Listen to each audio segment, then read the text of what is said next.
putting grace to work. And the grace of God is the ability of God. The grace of God is the presence of God on a man. God's presence, it doesn't come with any physical endowment, but it carries an influence that goes ahead of you. The Bible talks about Noah. The Bible says, and Noah found grace before the Lord. And look at what that grace did for him.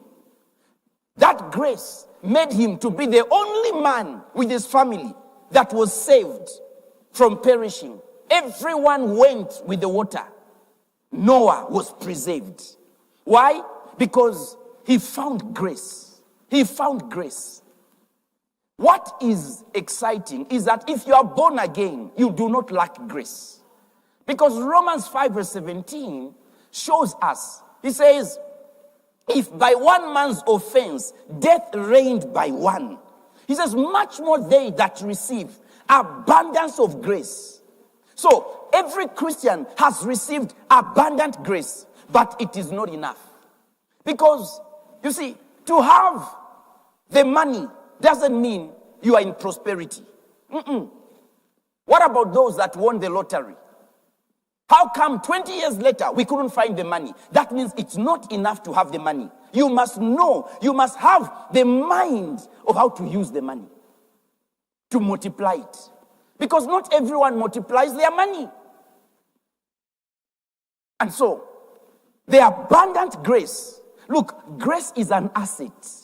Grace is a resource. Are you hearing me? Grace is a resource. The way copper is a resource. Copper is an asset.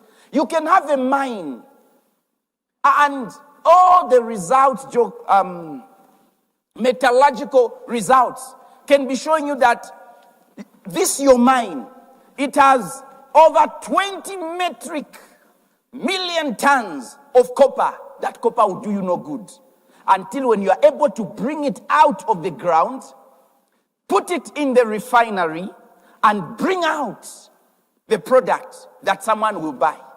Because nobody will buy copper ore. Grace is the same way. Every Christian has abundance of grace. But you see, 3 things you must do with the grace of God in your life. Number 1, recognize it. How do you recognize it? Know that you are a man of grace. Talk it. Are you hearing it? Talk it.